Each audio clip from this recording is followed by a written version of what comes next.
Se trata de una capacidad de las abejas para detectar los alvéolos que contienen ninfas parasitadas con la pequeña familia Varroa. Pues bien, cuando las abejas, esas abejas resistentes, detectan la pequeña familia Varroa, destruyen todo lo que hay en el interior del alvéolo. Las abejas, gracias a su resistencia, consiguen controlar la población de ácaros Varroa, matando las ninfas infectadas y sacándolas de la colonia.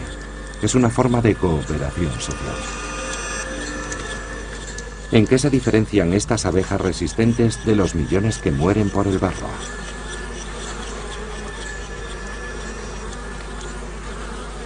El Dr. LeConte envía muestras a Jim Robinson, jefe del equipo que secuenció el genoma de la abeja en 2006. Mi colega Yves LeConte, de Francia, ha identificado algunas abejas, una variedad de abejas domésticas, que son más resistentes al Varroa que otras variedades.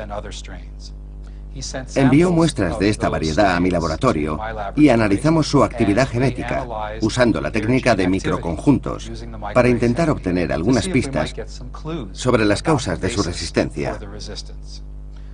Y quedamos gratamente sorprendidos al ver que las principales diferencias entre la variedad más resistente al Varroa, comparada con las más susceptibles, tienen que ver con la actividad en los genes asociados al comportamiento. La resistencia al Varroa es una forma de inmunidad colectiva más que individual. Es lo que se llama un comportamiento higiénico. Comparadas con otros insectos que han sido secuenciados, las abejas tienen menos genes de inmunidad y de desintoxicación. Por su naturaleza son débiles frente a los agentes patógenos y los venenos. Sin embargo, una fuerte disposición genética para la cooperación social puede compensar en parte esta debilidad individual. Los genes sugieren que la variedad resistente puede ser más sensible a algunos olores asociados a la presencia del Varroa. Este tipo de información puede conducir a mejorar las estrategias de cría, es decir, a criar abejas más resistentes. ¿Es así de sencillo? La inseminación artificial es más propia de un laboratorio que de una colmena. Los Sexavo, padre e hijo, son reproductores comerciales de reinas, y con la mortalidad creciente de las abejas su negocio prospera. Científicos de todo el mundo dicen, queremos criar abejas resistentes a los ácaros o algunas abejas que toleren los ácaros, pero ¿cómo conseguirlo? Criar abejas resistentes a los ácaros Varroa es como criar ovejas resistentes a los lobos. Tal vez sea posible, pero es muy difícil, y no sabemos cómo hacerlo. Las abejas tienen un potencial reproductivo increíble, y en la medida en que podamos maximizarlo, podremos ir por delante de muchos problemas. Pero se trata de un esfuerzo constante.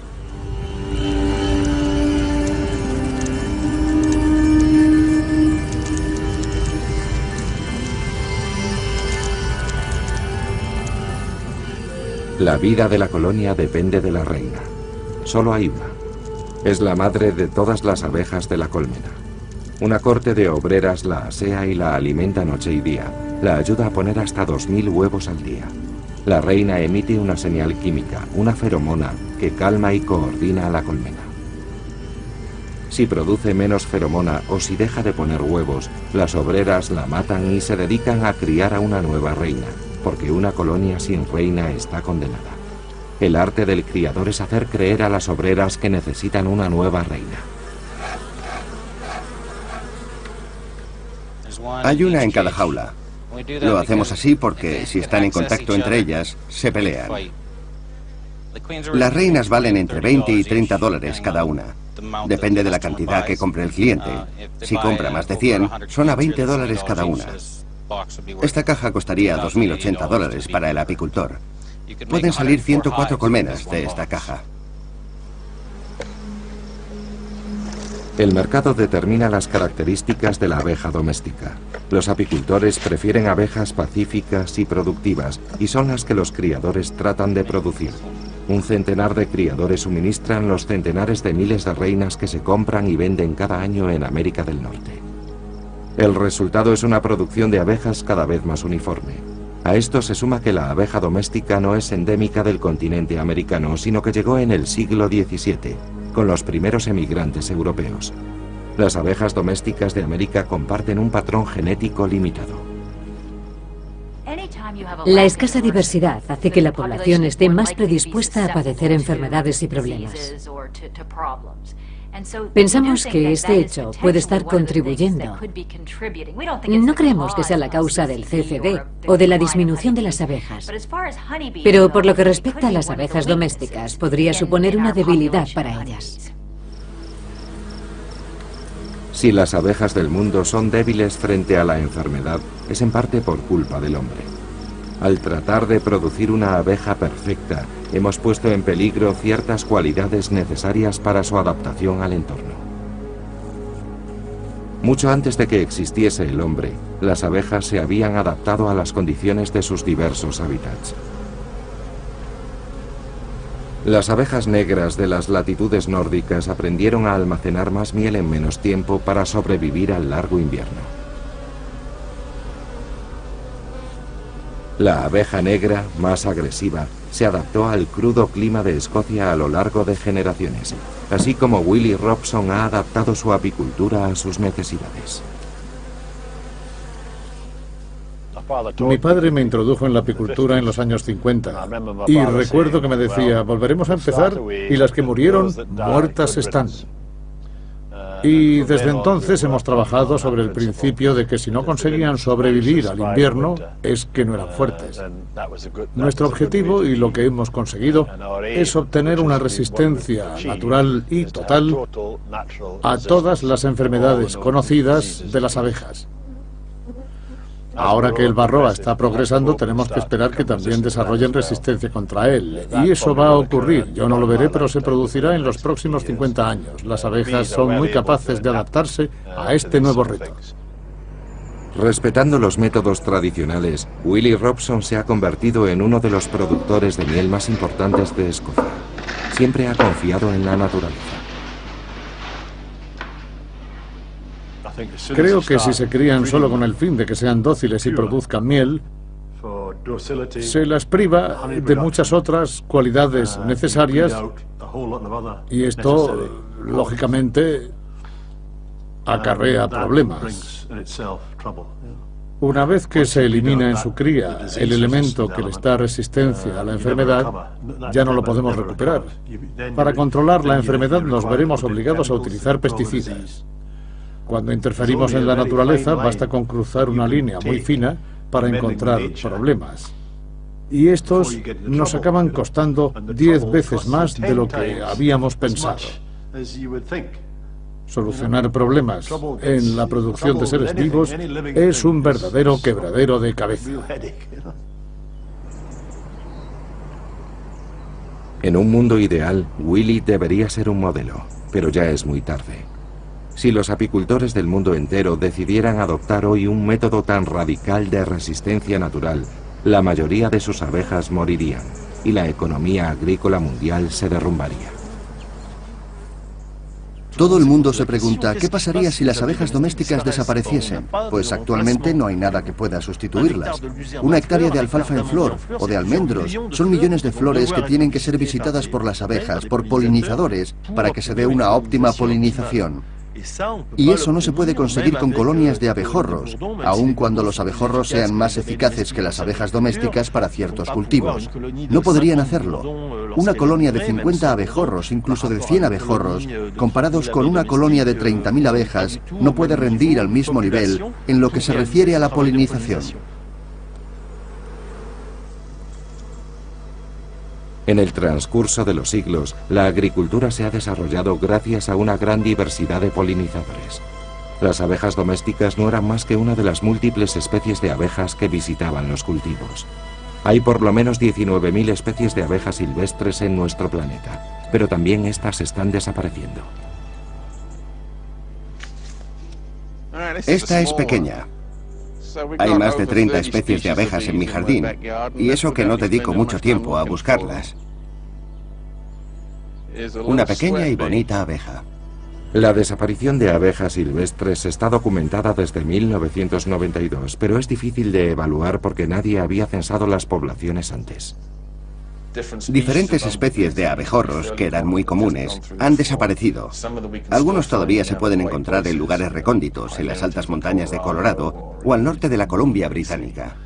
Pero ya no los podemos encontrar en lugares donde antaño representaban el 30% de las abejas. Han desaparecido por completo. Lawrence Packer dirige el mayor laboratorio de estudios sobre abejas silvestres del mundo. Las abejas silvestres polinizan la mayor parte de las flores de su entorno. Imaginemos qué ocurriría si, de repente, dejasen de crecer flores en los campos.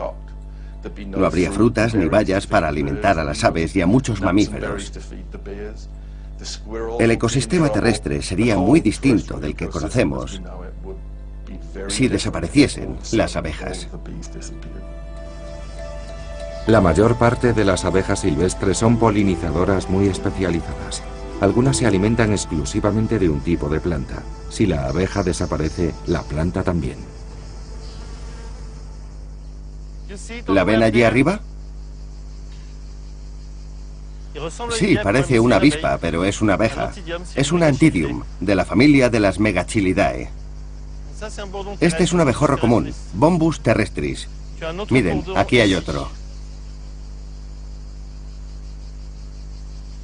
Aquí esta diversidad de plantas le corresponde a una cierta diversidad de abejas. Tenemos una comunidad de plantas y una comunidad de abejas. Si se modifica un elemento del sistema, el sistema al completo se modifica. Las dos comunidades han evolucionado juntas y las dos podrían morir juntas.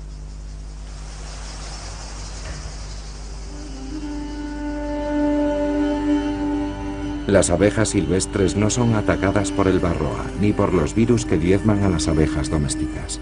Pero todas las abejas, silvestres y domésticas, son víctimas de un mal común no identificado.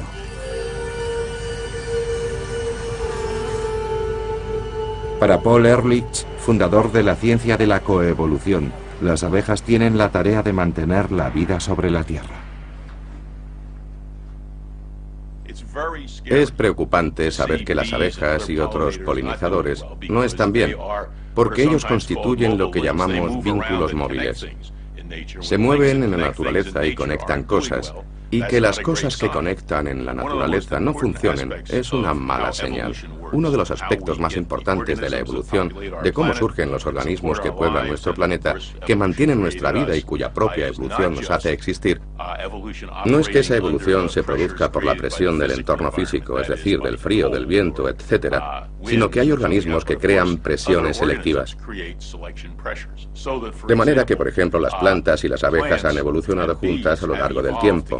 Las abejas obtienen su alimento de las plantas y las plantas obtienen su sexo de las abejas. Y estos tipos de complejos coevolutivos están entre los aspectos más importantes de la evolución, en un sentido amplio.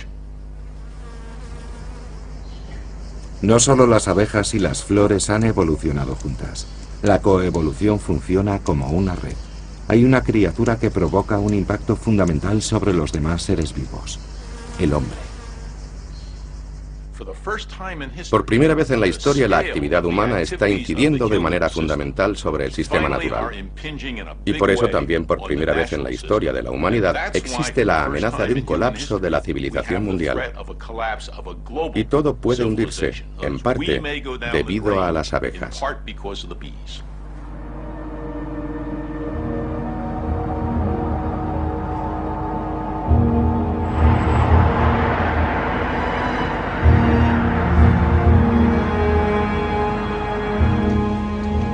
Hay un lugar en la Tierra en el que se han reunido voluntariamente todos los elementos que intervienen en esta catástrofe. Un lugar manipulado, a expensas de la naturaleza, donde el monocultivo ha sustituido a la biodiversidad. Es una ecología totalmente dependiente de los caprichos del hombre.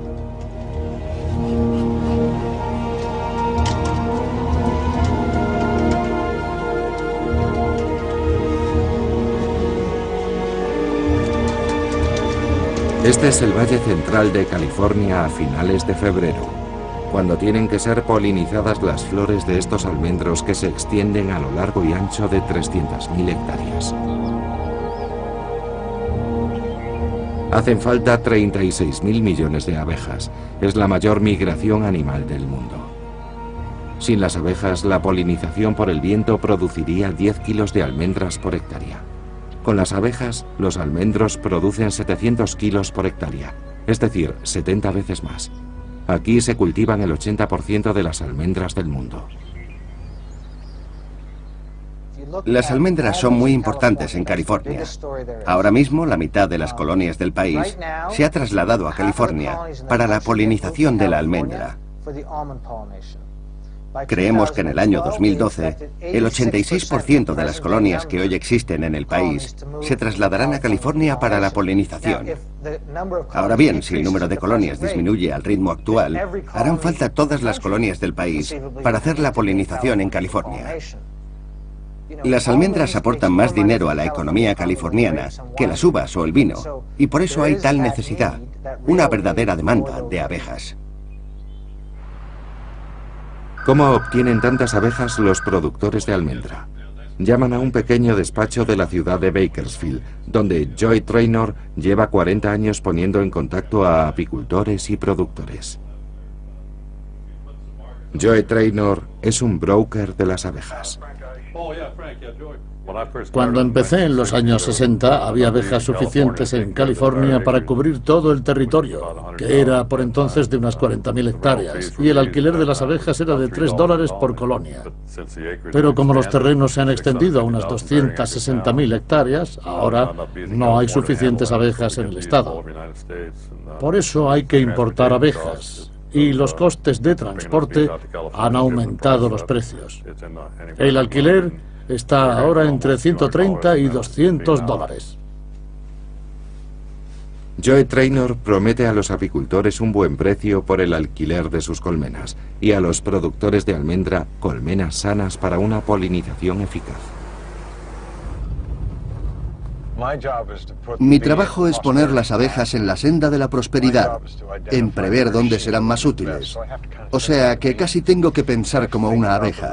Tengo que pensar en los recursos disponibles. El trabajo de polinización es un contrato. Lo que me mueve son los beneficios, mejorar los beneficios. Me gusta oírlas. ¿Las oye usted? Para John Miller, el sonido de las abejas es como el sonido del dinero. Quiero verlas volar. Quiero ver cómo se mueven.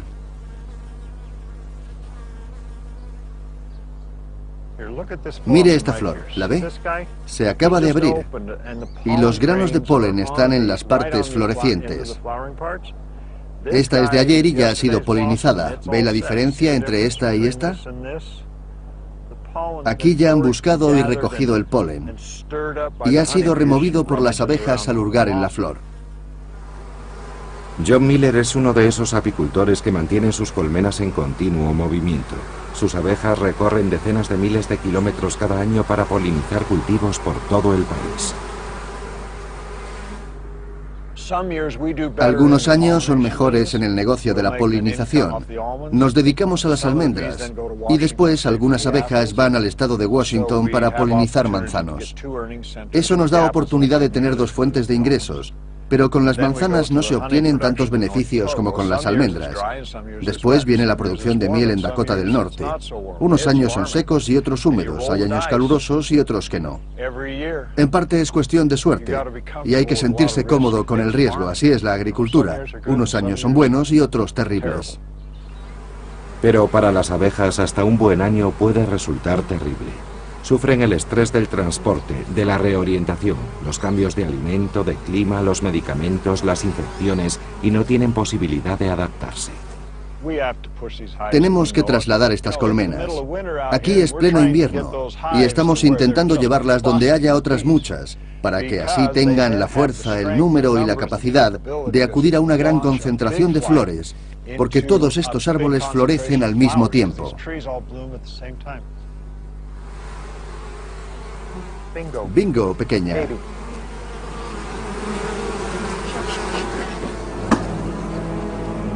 Un apicultor itinerante puede obtener hasta el 75% de sus ingresos anuales en las 3 semanas de polinización de los almendros. pero eso supone hacer que las abejas sobrepasen sus propios límites. En el mantenimiento de las colmenas, cuando encontramos una con un rendimiento inferior a la media, si la reina falla o está ausente, la buscamos y la matamos. Introducimos crías o huevos de otra colmena y ponemos una nueva reina, y la colmena no se pierde. Con más de 600 millones de abejas, Ron Spears es uno de los apicultores más importantes del mundo. Hace unos 10 años, una reina podía durar fácilmente 2 temporadas. Con los acaricidas que usamos actualmente, el movimiento constante de las colmenas y la prolongación de las temporadas, la reina aguanta unos 10 meses, 11 en algunos casos. Las reinas se agotan. Es cuestión de reservas, como los caballos o cualquier tipo de ganado. Pierden la capacidad de poner huevos, los 1.500 o 2.000 que tienen que poner cada día para mantener una colonia de abejas sana. Se pone contra la rejilla frente a ellas. No puede vivir sin obreras junto a ella. Ron Spears compra las reinas en Hawái, unas 7.000 u 8.000 cada año.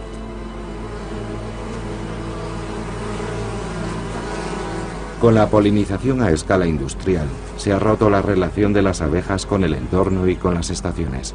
Estos inmensos monocultivos que ellas polinizan son paisajes artificiales y efímeros.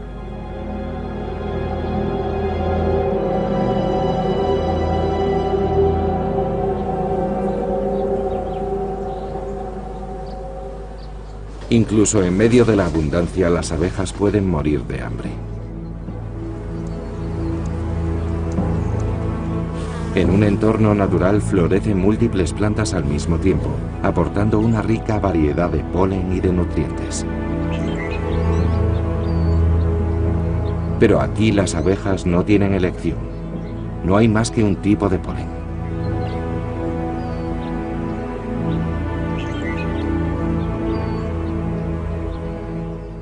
Monocultivos de tal extensión son frecuentes hoy en la agricultura estadounidense. Es posible que esto suponga un problema, especialmente si en la dieta de las abejas, en el polen, hay un bajo nivel de micronutrientes o incluso no los hay.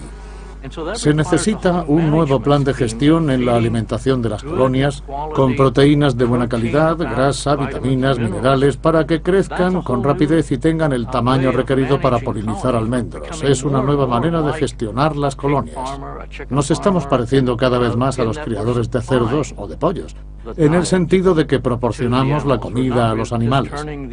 No los soltamos en la naturaleza y dejamos que busquen la comida adecuada. Ahora tenemos que pensar más como ganaderos. Esta colmena ya ha sido tratada. Esto es una empanada nutritiva. Esto es una bolsa de mentol y esto es Tilan, un antibiótico. Esta ciencia, que dice estar al servicio de la abeja, está en realidad al servicio de un sistema que la explota hasta la muerte. Si las abejas tienen que ser alimentadas y atiborradas de medicamentos es porque han sido introducidas en un entorno al que pueden adaptarse. Hay que alimentarlas, estimularlas y fortalecerlas. Solo así habrá suficientes abejas cuando empiece la polinización. Si no se las estimula antes de que empiece la floración, serán fuertes al final de la misma, pero no al principio.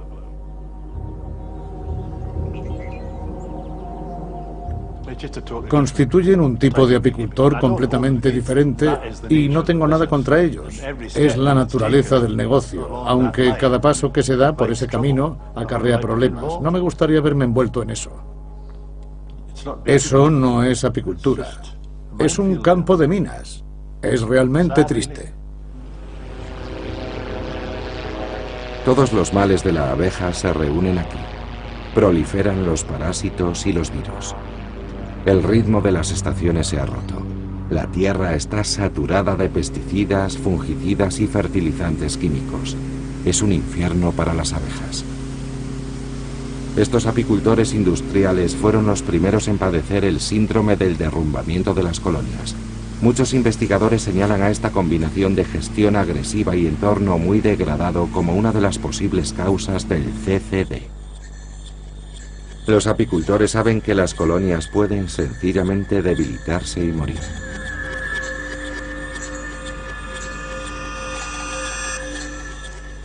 Económicamente no puedo sobrevivir sin las almendras, pero creo que este lugar es tóxico. Es increíble que, sometidas a condiciones tan extremas, aún estén vivas. El Valle Central de California es un entorno tan particular que casi parece de otro planeta. Pero en un paisaje más familiar, como las tranquilas colinas del sur de Alemania, las abejas viven una pesadilla.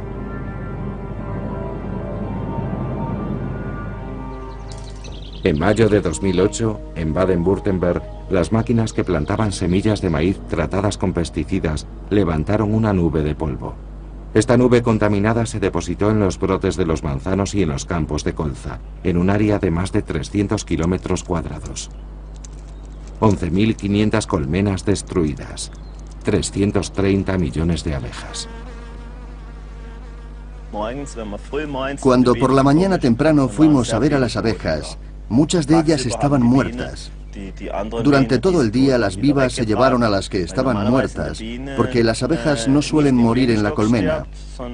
Hacen como los antiguos indios americanos, abandonan la tribu para entrar en la tierra de la caza eterna. Abandonan la colmena para morir. Es muy raro que las abejas mueran en la colmena. Solo ocurre en casos de enfermedad o envenenamiento. Christoph Koch es uno de los 700 apicultores afectados. Ha perdido el 70% de sus abejas. No tarda en conocerse el culpable. Es un pesticida, el Poncho Pro, que contiene un agente activo, la clotianidina. Reporta 237 millones de euros a la sociedad agroquímica Bayer. El Poncho Pro se aplica directamente al grano de maíz, en vez de ser pulverizado durante el crecimiento de la planta. El tratamiento con Poncho Pro había sido recomendado por el ministro regional de Agricultura, Peter Hock. Este insecticida es muy eficaz contra los insectos y por lo tanto también lo es contra las abejas. Si está clasificado como inofensivo para las abejas, es porque las semillas están enterradas, fuera del alcance de las abejas.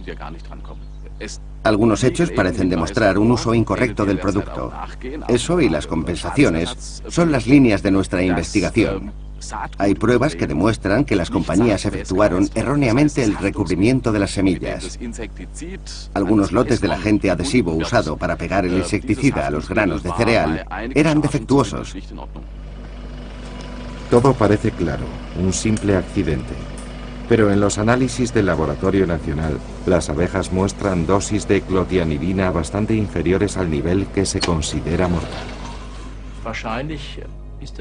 Probablemente, en determinadas circunstancias, esta sustancia sea más tóxica de lo que habíamos pensado. Se encuentran residuos de clotianidina en la cera y en el polen. La Oficina Federal para la Protección de los Consumidores y la Seguridad Alimentaria toma una decisión excepcional: suspender como medida preventiva la autorización de aplicar el Poncho Pro a las semillas de maíz y de colza. Bayer no reconoce su responsabilidad. No obstante, paga 2 millones de euros en compensación por las pérdidas de los apicultores. Sobre los inesperados resultados del laboratorio de toxicología ya no se vuelve a hablar. Pero en Francia los apicultores están convencidos de que esta nueva familia de pesticidas mata a las abejas, y no por accidente. En Francia hubo una gran lucha por parte de los apicultores, puesto que fuimos el primer país afectado por estos problemas. En los años 95, 96 y 97 se hablaba incluso del mal francés de las abejas y buscábamos las causas de la mortalidad. A partir de 1994, los apicultores franceses ven cómo sus abejas desaparecen en el momento de la floración de los girasoles. Las cosechas de miel disminuyen un 60%. Algo había cambiado. Aquel mismo año Bayer había introducido un nuevo pesticida para aplicar a los girasoles, el gaucho, que se convertiría en su producto más rentable, 556 millones de euros anuales. Los apicultores luchan durante años hasta hacerse oír por las altas instancias del Estado.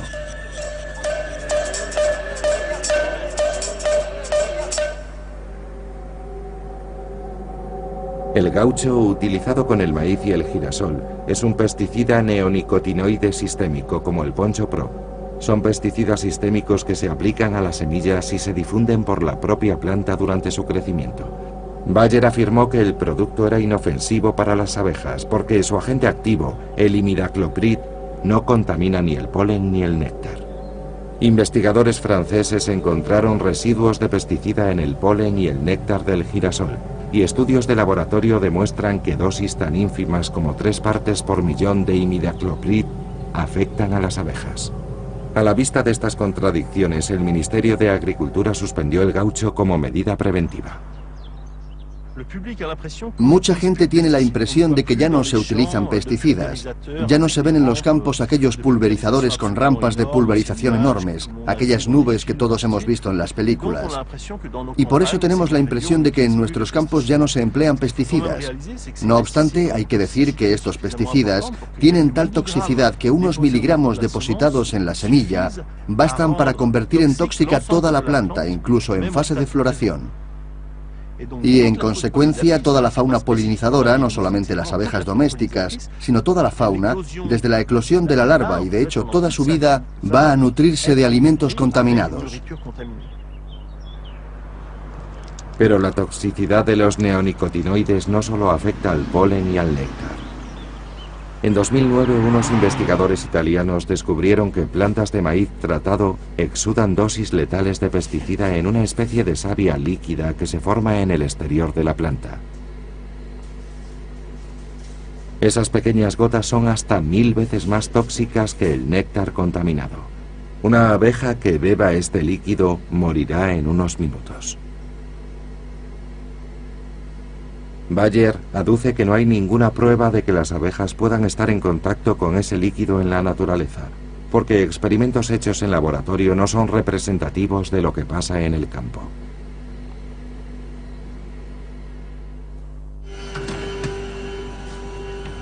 El toxicólogo Luc Belsunce formó parte de la comisión de tóxicos que investigó el gaucho. Lleva 15 años estudiando estos pesticidas de última generación. Y Belsunce ha hecho un descubrimiento inquietante.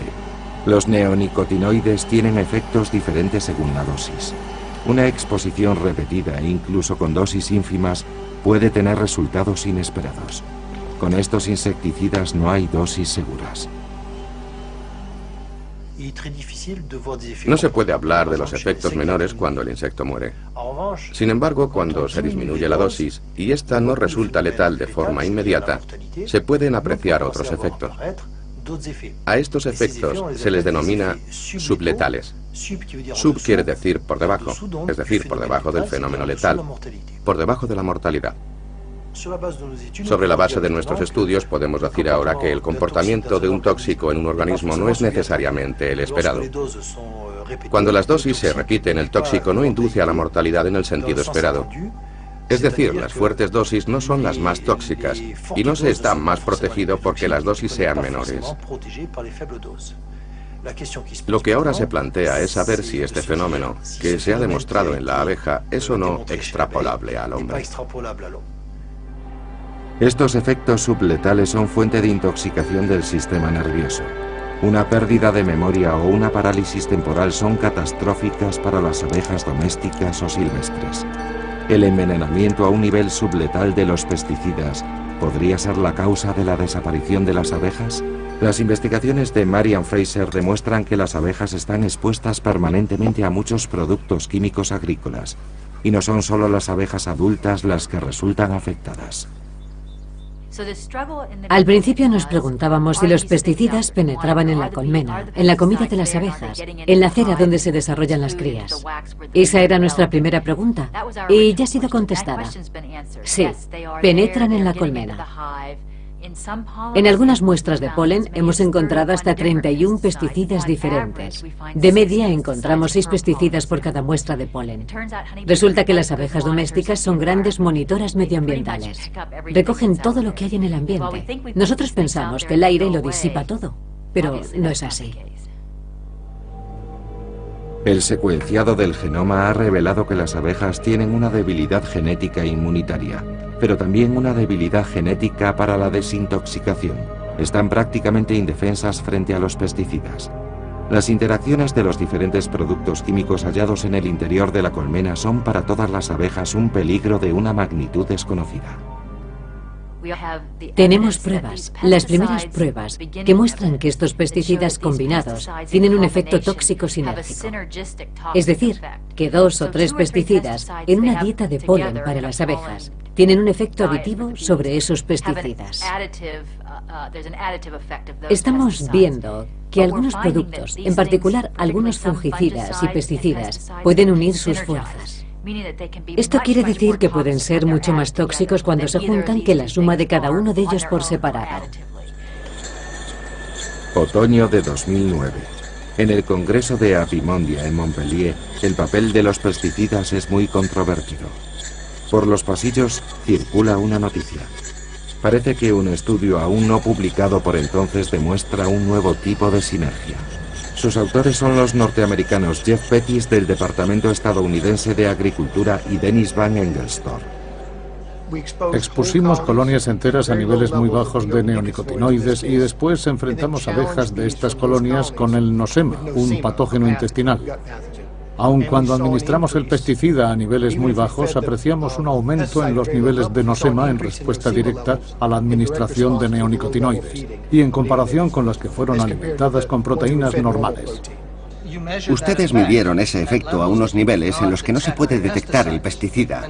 Trabajando con dosis tan bajas, no lo podíamos descubrir en nuestro estudio, porque está por debajo de los límites de detección. Sabemos que las abejas han estado expuestas porque nosotros mismos las expusimos. De no ser por eso, nunca lo habríamos sabido. La clave puede estar en las interacciones. La salud de la abeja es delicada y a menudo estas interacciones son difíciles de comprobar. Estamos manipulando un pesticida y un patógeno y vemos la interacción. Estas conclusiones son confirmadas por un estudio de laboratorio de Yves Leconte y Luc Belsuns publicado en 2009.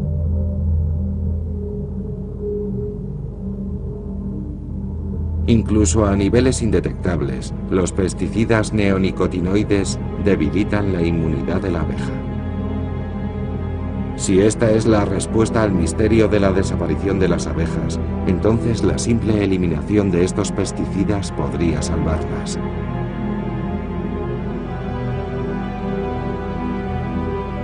Pero, ¿será demasiado tarde? ¿Cómo cuantificar o controlar pesticidas que contaminan el suelo a niveles indetectables? ¿Cómo confirmar su eliminación? La agricultura industrial necesita miles de millones de abejas, pero las abejas no pueden vivir en el entorno creado para este tipo de agricultura. ¿Qué decisión tomar? ¿Y quién debe tomarla? Por el momento las abejas se han convertido en obreras desechables. Pero la industria y algunos científicos ya han previsto que el futuro será un mundo sin abejas. Es posible identificar formas de genes que conferirían tipos específicos de ventajas y usar la ingeniería genética para introducir estas formas de genes en las abejas. Ahora bien, esta es una ciencia muy joven, primer punto. Y segundo, debemos tener mucho cuidado con estas prácticas, porque sabemos que cualquier gen tiene múltiples funciones. No hay ningún gen que solo tenga una función. Tenemos las herramientas para conseguir abejas más productivas en nuestras plantaciones, pero hemos de proceder con sumo cuidado.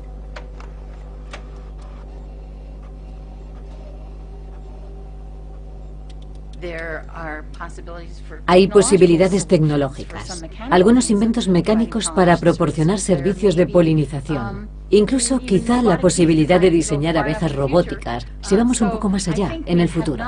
Creo que no hemos explotado las posibilidades tecnológicas, no hemos tenido en cuenta los servicios de polinización, y pienso que se abren muchas opciones, tanto biológicas como tecnológicas, que solo necesitan ser desarrolladas.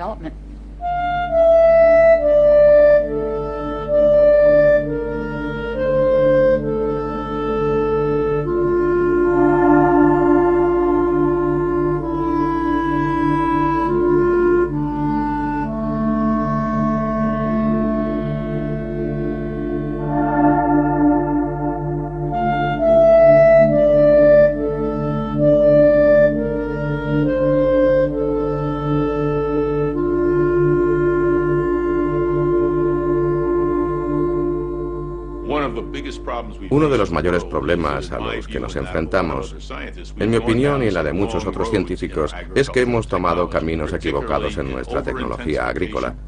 En particular por la excesiva intensificación y la expansión uniforme de cosechas sobre demasiadas superficies del planeta. Y no hemos tenido en cuenta la diversidad genética de las cosechas al utilizar demasiados abonos y pesticidas artificiales, empeorando las cosas. El daño ecológico más grave provocado por el hombre ha sido a través de la agricultura.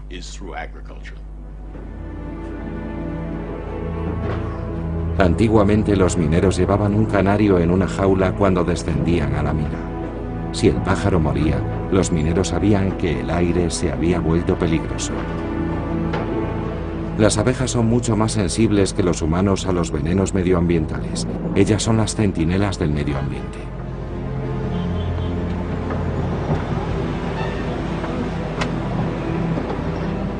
En la mina, cuando el canario moría, los mineros evacuaban la mina. Hoy, los apicultores y sus abejas han encontrado refugio en las ciudades.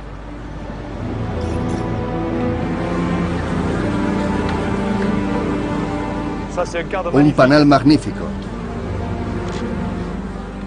Hay 2 o 3 kilos. Han seguido trabajando muy bien después de la primera cosecha. Sin embargo, la estación no es favorable. Las abejas funcionan mejor aquí, en el centro de la ciudad, que en zonas de grandes cultivos. Producen más miel y hay menos mortalidad. Es una verdadera señal de alarma.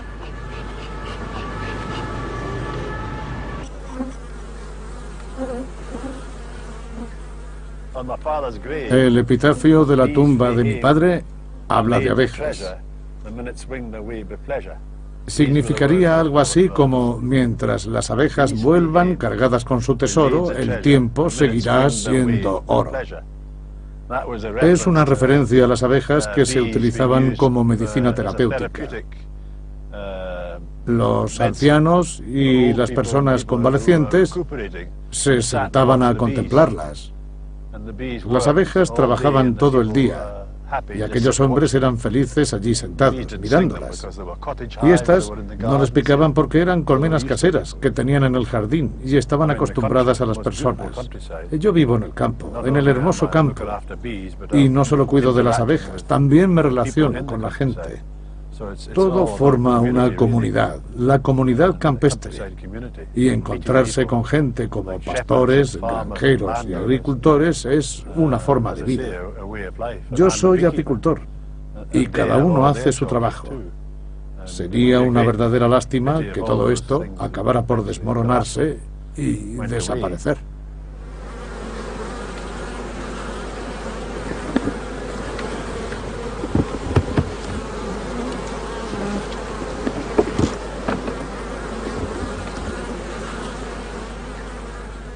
Mira, esta es la reina.